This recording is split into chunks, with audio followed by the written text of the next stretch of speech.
Hello, my name is Matthias and welcome to the FPL Scope and the weekly wildcard draft for Game Week 2. If you don't know what the weekly wildcard draft entails, it is pretty much self-explanatory. It's something that I do every single week where I try to wildcard draft into what I think is the best squad to have in Fantasy Premier League going forward in the next few game weeks. So I'm just pretending to use my wildcard, but I'm not actually using my wildcard. I don't think Game Week 2 is a particularly good game week to use the wildcard. Unless you've done like a specific thing where you've bench boosted in Game Week 1 or something and have a pretty weird discombobulated squad, then maybe.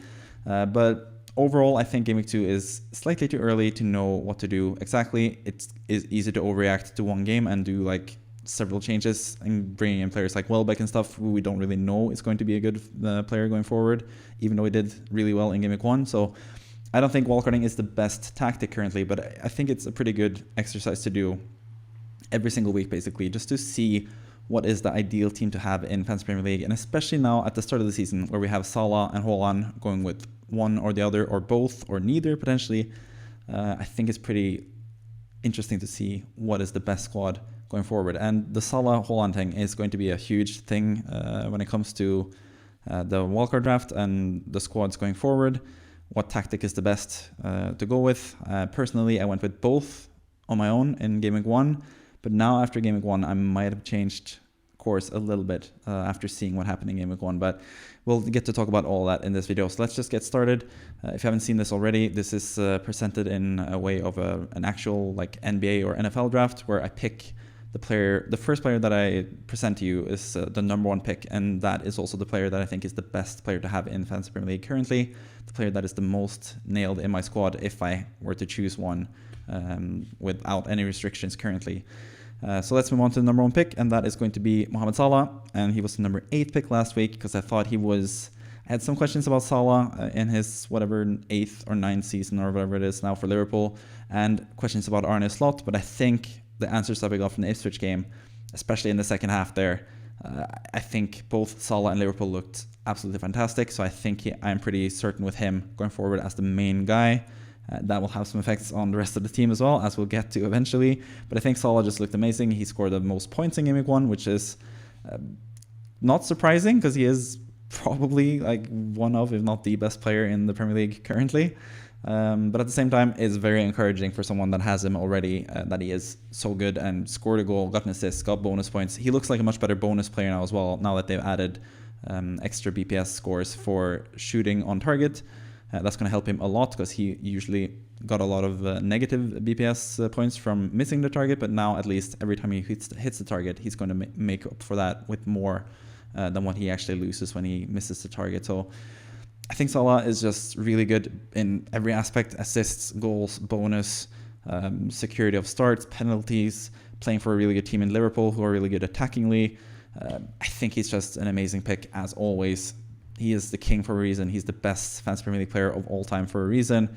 And it seems like he's back in full force once again at the start of the season, which he usually does, which usually happens with Salah as well. And seeing the fixtures as well, Brentford home, Man United away, we know his record against Man United. It's been really, really good at times, even though in the last few years, Man United have actually done better against Liverpool than previously, or at least last season they did. Nottingham Forest at home, Bournemouth at home. Just the fixtures for Salah as well are absolutely amazing, and Liverpool look really, really good. So I feel really good about having Salah in my squad. So he's the number one pick. I think he's the most important player to have in FPL currently. So if you're going with only Haaland, kind of tricky there what to do now. But I think for this game week, especially with Haaland playing Ipswich at home, it's not that big of a deal. But I think from game week 4 at least onwards, maybe you want to switch to Salah and do a swap there. But we'll see about that eventually. Number 2 pick is going to be another player from Liverpool. That's going to be Trent Alexander-Arnold. Speaking of the greatest players of all time in FPL, I think Trent Alexander-Arnold might be the best defender of all time in FPL history. And he's back to his best now. I think Liverpool looked a lot more solid defensively. Then again, it is against Ipswich, so maybe they will have more problems against a better team. But they looked more solid defensively than they did under Klopp. And Trent looked also more involved offensively, especially in the second half, with assists or near assists at least, and just being a really nice offensive player like he has been for the past couple of seasons. I remember about 2 or 3 years ago now, 2 or 3 seasons ago, preseason, people were claiming that he should be worth 9 million because he's just that good. He's just that nailed as a defender. Last season, he didn't have that good of a season, but he still had a pretty good season. And now he's 7.0 and is honestly feels underpriced after looking at the first game. So I think Trent is an amazing pick as well. Again, the same fixtures apply to him as they did with Salah. So he just seems like a really good pick as well. I think Salah and Trent will get a lot of points like they have been doing for the past 5, 6, 7 seasons in FPL as well. So I think those two guys are amazing, and those are my 2 first picks. Moving on to number 3, we have Isak, who was the number 1 pick last time around. That was mostly because he had a fixture against Southampton at home in the first game week. A lot of people went with him as captain, even if they had Salah as well, which I think was kind of crazy, honestly.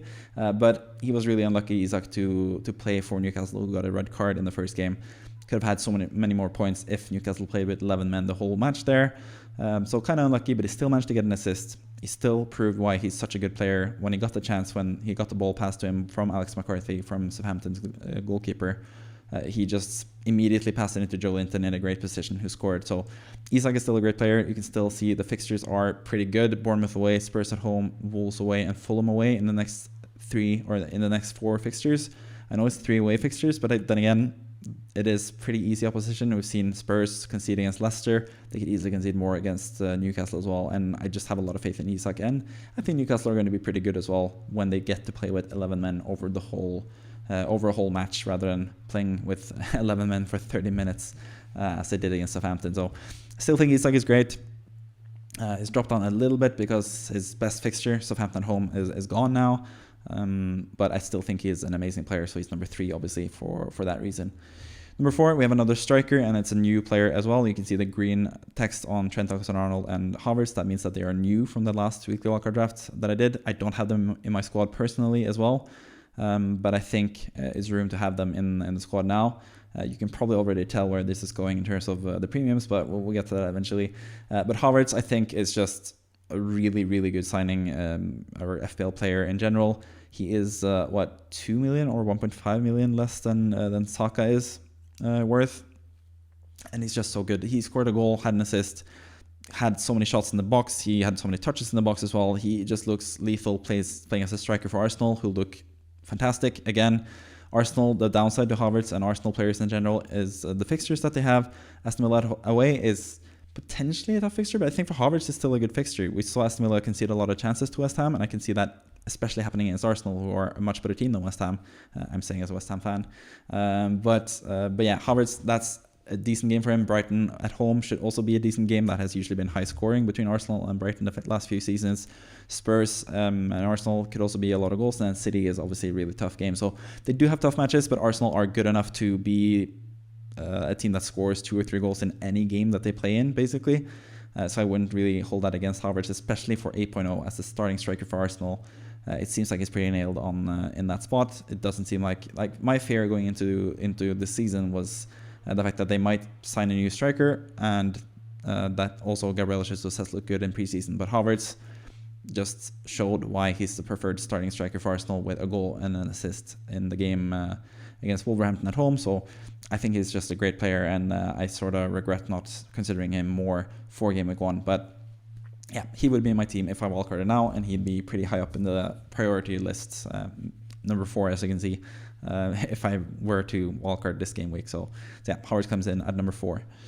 Number 5, we have Gvardiol, who was in the team last week as well. He did blank in this past game week against Brentford, but he had a goal disallowed that shouldn't have been disallowed. He had a assist disallowed that was really close to being onside as well. Edouard just couldn't hold his run properly for him to score. Mateta's going to be back in better fitness as well as the games go along, and he's going to be able to play for longer, and he's a better striker than Edouard, so that's going to help Eze as well, who was on all set pieces. He is on penalties. He is the talisman for Crystal Palace, who still look attacking, who still look pretty good offensively especially. So I think Eze is still a really, really good pick for 7.0. Unlucky not to get any points in this past game week, but as you can see, he has some pretty good fixtures. I think West Ham is a team that you can score goals against. Aston Villa conceded a lot, or created a lot of chances against West Ham. You could easily see the same for Eze and Crystal Palace, who usually have a really good time against West Ham. They scored 5 goals against West Ham not too long ago, right at the end of last season as well. So I think that's a really good game for Eze. Chelsea are really bad defensively. In general, I think that's a decent game, even though it's away, and it is marked as a light red fixture, which means it's pretty tough, but it's just because Chelsea are a good offensive team. Defensively, not so good, I think. So, and then Leicester at home is an amazing fixture. So the next three especially are really decent fixtures for Eze, who looked amazing in Game Week 1, and I think he's just a really nice player to have in general, so he comes in at number 5 for that reason. Number 6, we have Anthony Robinson, another player that I had in the draft last week, and I think he looked amazing in the game against Man United. He had 2 bonus points all the way up until the 87th minute when they conceded the goal for him. But I think he looked amazing. And speaking of fixtures, the 2 next fixtures for Robinson and Fulham against Leicester at home and Ipswich away, I think those 2 fixtures are really, really good. So I think he's actually the best 4.5 defender to have now if you're looking for someone to replace Kwanzaa with, or Barco potentially if you have the money in the bank to do that. Or if you have someone else, maybe you need to sell Pedro and you need some money in the bank. If Pedro is injured, that's another question all together. But Robinson is looking really good. He's super attacking. Fulham looked better defensively than I expected. They're now signing Sander Berge as well in midfield, which is going to help them defensively. So I think Robinson is a really good pick to have. That's why he's gone up from number 13 last week, because I was a bit unsure about having him in the squad just because of Fulham defensively. I wasn't too sure about them. But the way he looked, the way he was close to getting bonus points, and how attacking he is, I think he is still a really good player to have. So he comes in at number 6, which is quite high, but he's just one of the players that I'm more sure about. I'm pretty certain that I want him in my squad, whether that is as the 2nd best defender or 3rd best defender, or if it's the 5th defender in your team.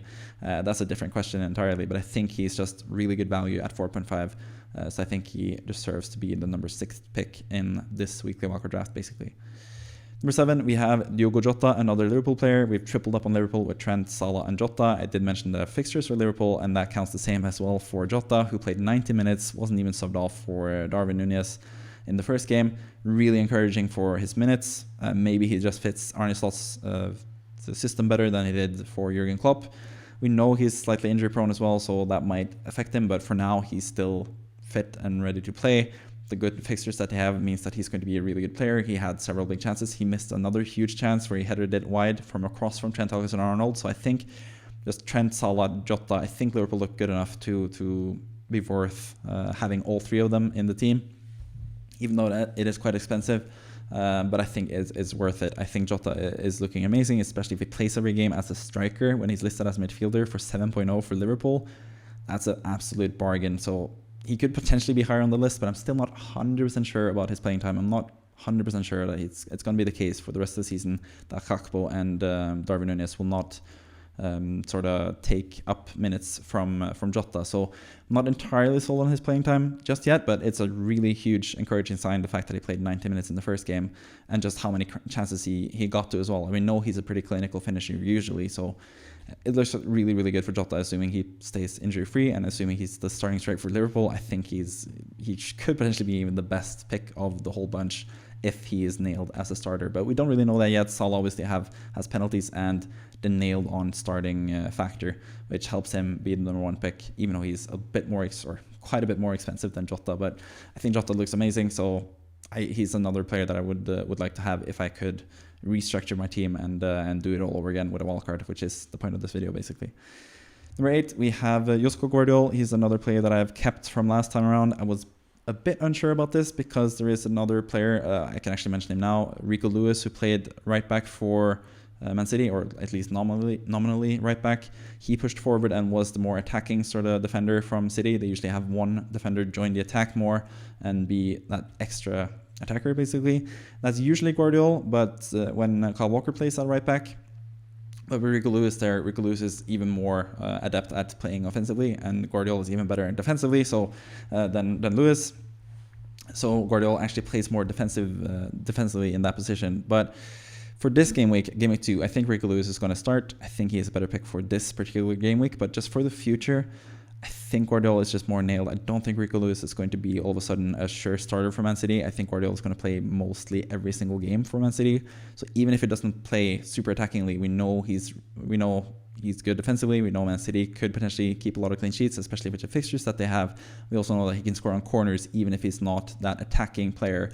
And there's also the case that he might be turning into that attacking fullback type of player for City as well if Rico Lewis gets dropped eventually. So just the security of starts, and also the potential sky high, or the sky high potential of Gvardiol basically makes me pick him rather than Rico Lewis. I did think about having both, but then at the same time I needed to bench someone for this game week, so Rico Lewis has actually dropped out, but I'm going to talk more about that later on in the video. But I think Rico Lewis is a really nice punt for the next game week, especially if you're looking to wildcard pretty early. If you're just looking to do a single transfer and you're not wildcarding this week, I think Rico Lewis is probably a more of a priority buy than Gvardiol. But on a wildcard, looking at this with the perspective of doing a wildcard now and not having a wildcard in the future, I think Gvardiol is the more safe pick long term, so I think he's better than Rico Lewis. But in his own right, he's really, really good, especially if he gets to play more attackingly against Ipswich.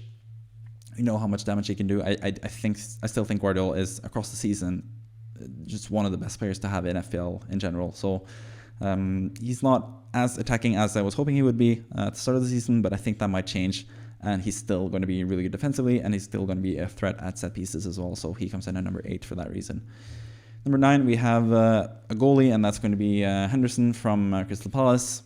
Again, they conceded twice against Brentford. Didn't look too good. Henderson as well could have probably done better with the goals there. But it's just really tough to pick a better goalkeeper. I think Henderson is still the best goalkeeper throughout the season for 4.5. I think Crystal Palace will figure it out defensively eventually. Even if they lose Marco Ehi, I think they will be able to be good and more solid defensively like they were towards the end of last season. So I still have a lot of faith in Henderson, slightly less than last week when I drafted the last time. I had him as the 7th pick, now I have him as the number 9 pick. I did think about potentially switching him out for a different goalkeeper if I had more money especially, but I still want to go with that 4.5 goalkeeper, and I think Henderson is the best of the bunch for that price. You could potentially argue for someone like Flecken, for example. There are some other potential 4.5 goalkeepers, but I think Henderson is still the best one, especially with the fixtures in mind, especially the Leicester fixture. Man United haven't looked the best offensively either.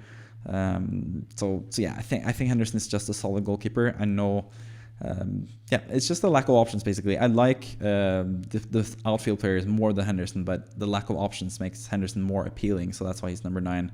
Even though I'm not completely sold on him, but I think Crystal Palace will be good in the long run defensively.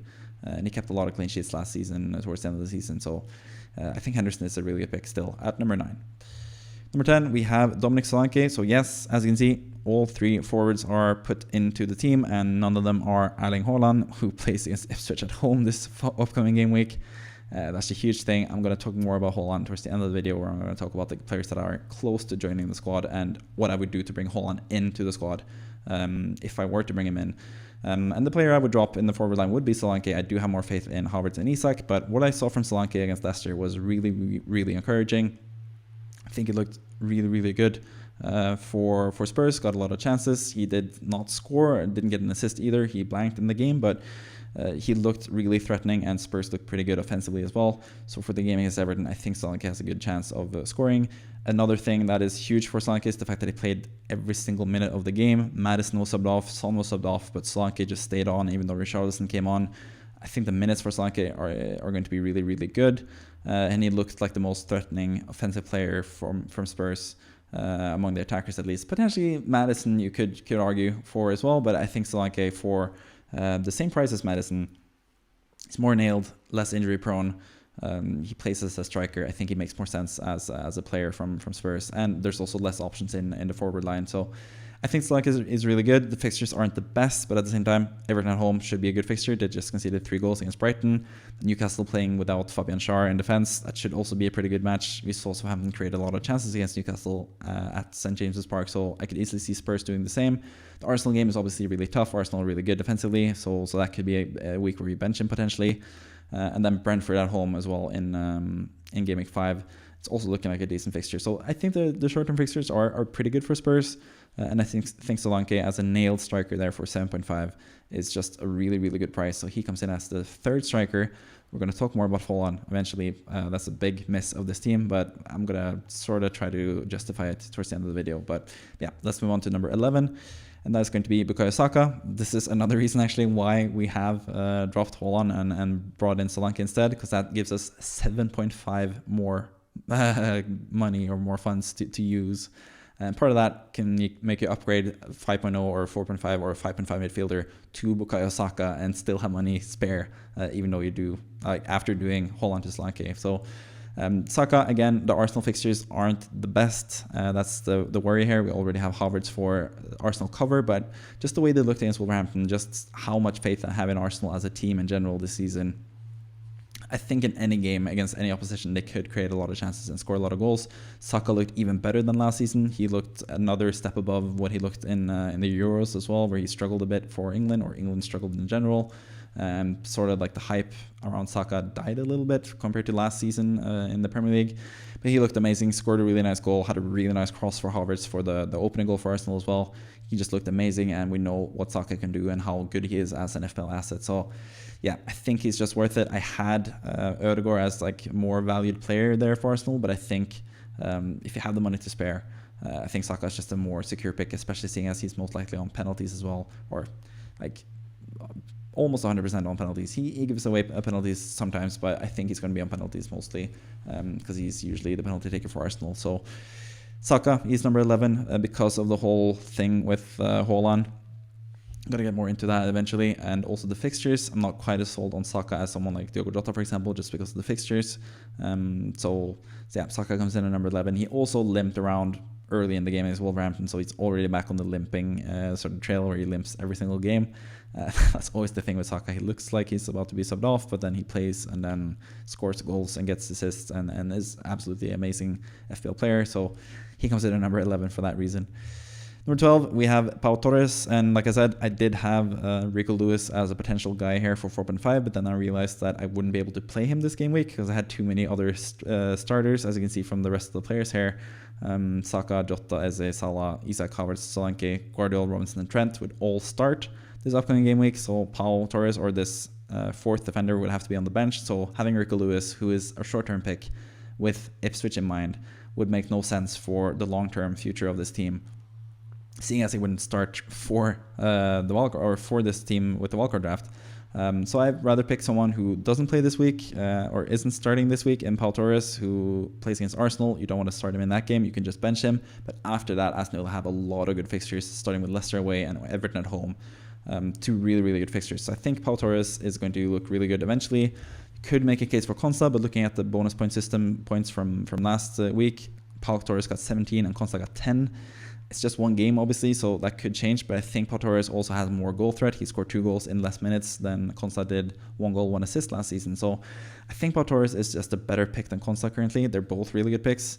Konsa potentially is slightly more nailed because he can play at right back as well as playing a centre back.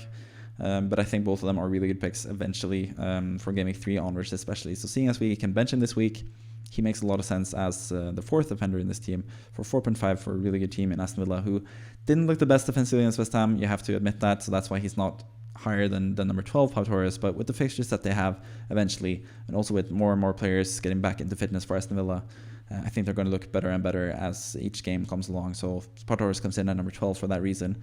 As you can see, don't really have much funds left in this team. That's another thing here. We spent a lot of money, even though we don't have Haaland. So the rest of the players are basically just going to be fodder players that are the cheapest possible price. So yeah, let's go through the 3 remaining players. First one is Bergvall from Spurs. He came on with about 30 minutes left and actually looked pretty interesting, pretty good. He's a huge talent, obviously. Only 18 years old, I think, turning 19 pretty soon, if I'm not mistaken.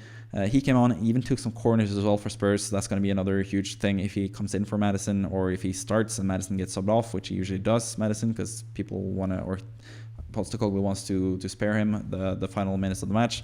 Bergvall could take corners and get some cheeky assists towards the end of the matches as well if he plays.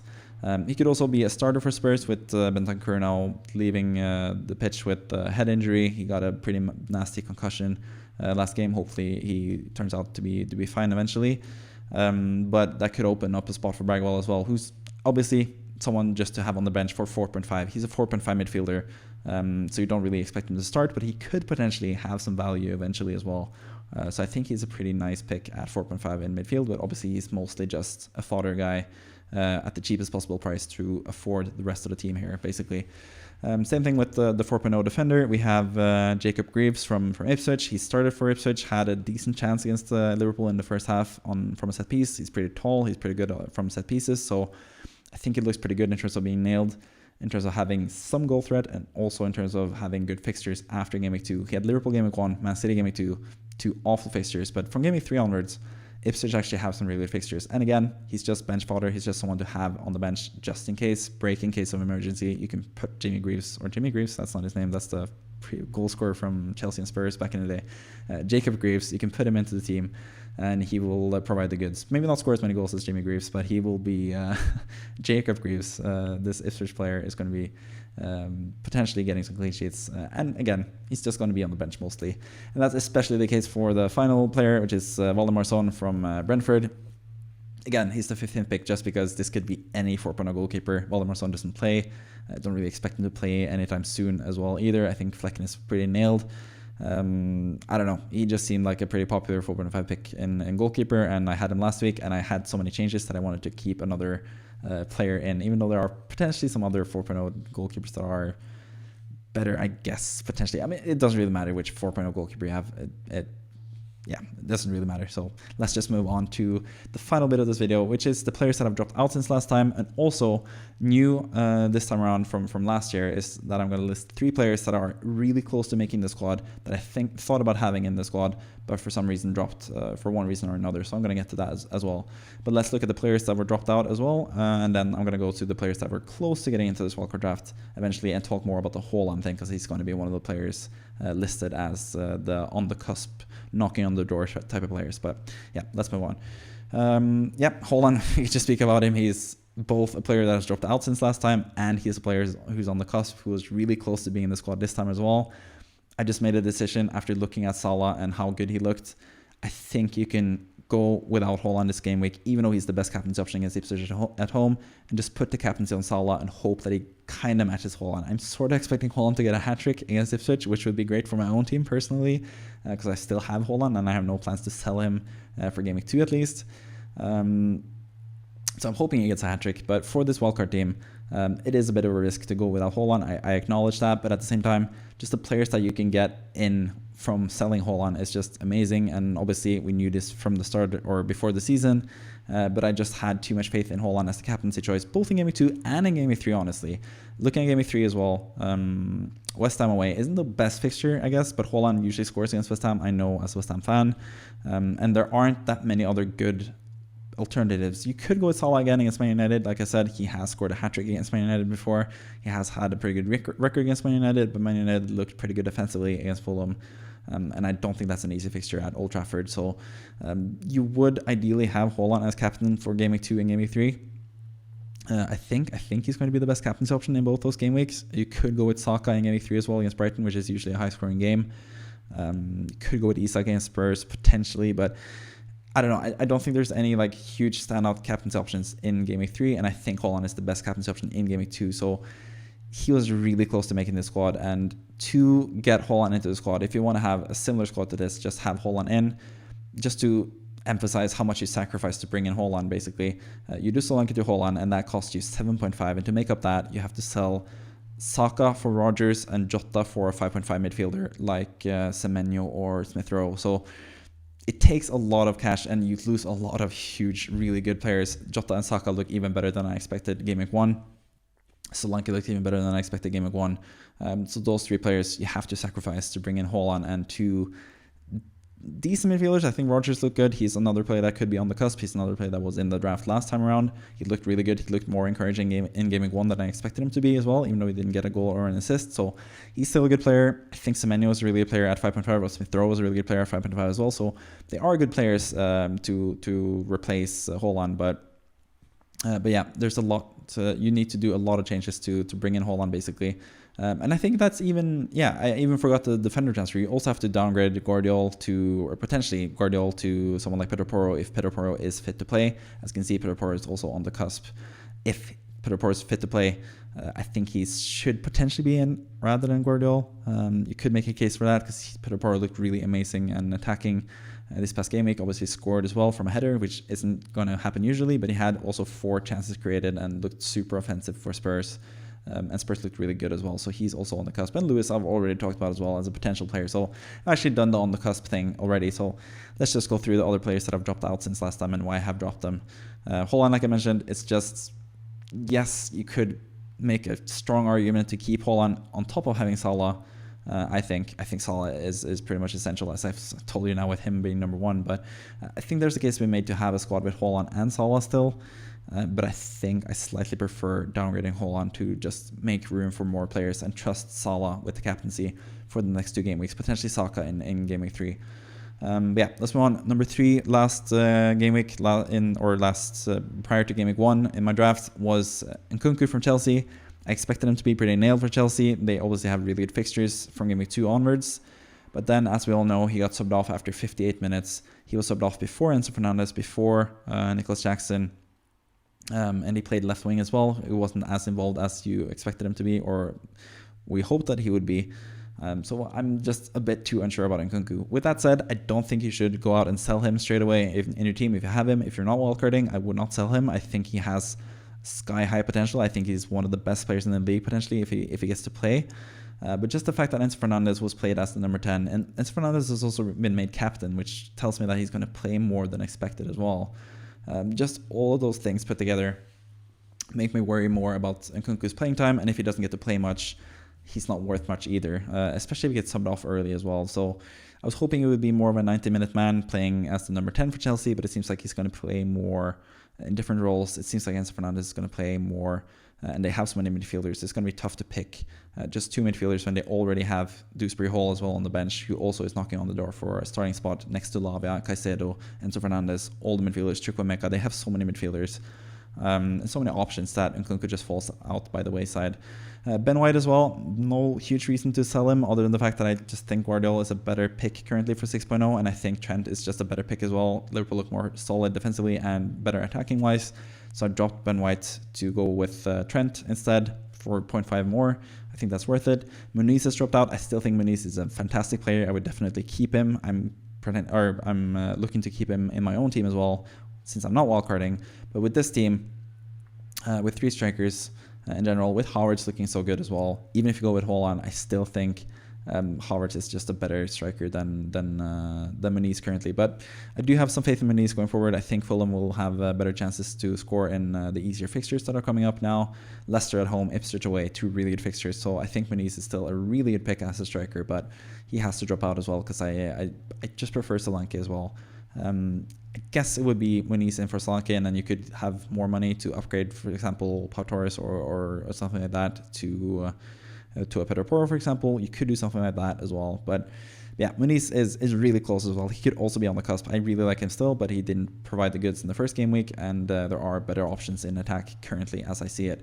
Kwanzaa, don't have to talk too much about him. He was dropped at halftime for Liverpool. Liverpool looked so much better after he was subbed off. I don't have faith in him as a starter going forward. I'm a bit mad at myself for being duped into thinking that he was going to be the main starter for Liverpool next to Van Dijk. Yeah, just get rid of him. Regardless, personally, I have him in my own squad, obviously, so I'm not going to get rid of him for Game Week 2, but if you are in need of a defender for Game Week 2, I would not really hesitate to sell Kwanzaa either. He's going to go down in price pretty soon, so just get rid of him, basically. Smith Rowe, like I said, if you go with Haaland and you want a cheaper midfielder, I think Smith Rowe is still pretty good, but he did play slightly more defensive than I expected in the first game for Fulham. Andreas Pereira looked more as defensive type of guy. They looked sort of like a double.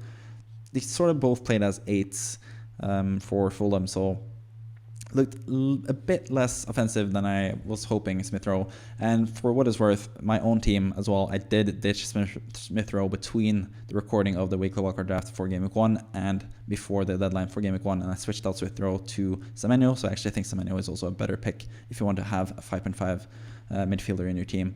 Barco, the same as Kwanzaa, just get rid. Don't really need him, especially on a wildcard. If you have him in your team as well and you're not in need of a new defender, obviously he's still only 4.0. He's going to be 3.9 pretty soon, so it doesn't really matter. You don't really need to sell him in your own team unless you wildcard, but if you're wildcarding, there's obviously no reason to keep him because he's not going to play that many minutes for Brighton, it seems. So yeah, he is an easy player to drop. And then Morgan Rogers, he actually looked better than I expected, so he could be in the squad as well. If you had the extra 0.5, maybe you could upgrade Bergvall to Rogers, but at the same time, you have so many good attacking players here. You want to play Salah, Eze, Jota, Saka, Havertz, Solanke, Isak. You want to play them every single game week, basically. So that means you don't really need the extra 0.5 to have Rodgers over Bergvall anyway. So yeah, he drops out. But I think Rodgers looks really good. He played the whole 90 minutes. That's huge for his potential as the starter going forward into the season as well.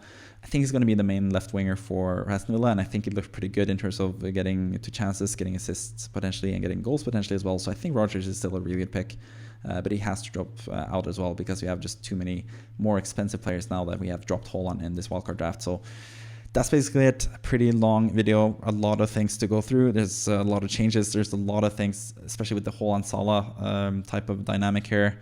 How you're going to go about that question, whether you have both, whether you have one. Personally, I think for most of the season, I'm going to go with just one and just spread the funds around and just try to have enough transfers in the bank to switch between them. I know Salah for the first like 5 or 6 game weeks looks really good, and then the next few games after that, Liverpool's fixtures get a bit worse, Man City's fixtures get a bit better.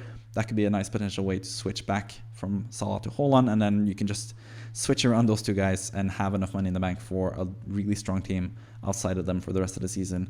Potentially later on in the season, maybe you can have both of them when you have more team value and it makes more sense to have both. But I could easily see myself switching between them. But for now, Salah is just a much better pick. Not much better pick. That's a bit too much because Haaland could obviously score a hat-trick and Salah could blank in this next game week, and it looks absolutely stupid that I said that.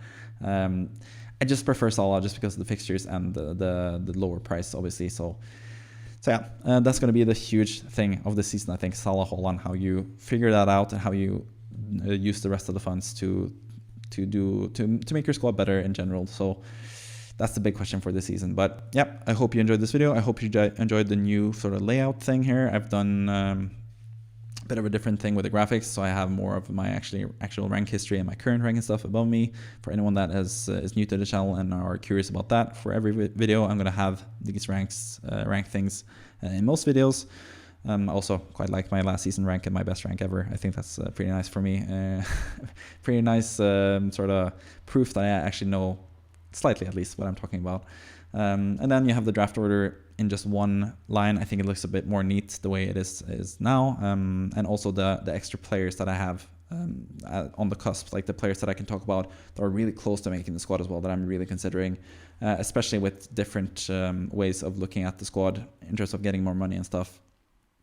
I think that makes sense as well, to have the players that are really close to being in the squad but are not in the squad currently. So with all that said, with that out of the way, thank you for watching this video. I hope you enjoyed the video, and I hope you enjoyed the channel. I hope you subscribed already. If you haven't, please do. I would be really happy to go to 1,000 subscribers. I'm not too far away from that, so that would be really nice to grow this channel and potentially do even more in the future. But anyways, stay put for more videos throughout the week leading into Game Week 2.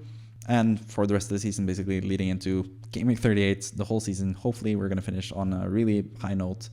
Currently, 1.5 million. Pretty happy about that for the first game week, especially seeing as I have both Salah and Haaland, and I expect big things from Haaland in Game Week 2, hopefully. But if you copy this team for your wildcard draft, you have to cross your fingers that Haaland doesn't do well. But anyways, I've talked enough about that. Now I'm rambling like I usually do at the end of videos. Thank you for watching. I'll see you next time. Bye-bye.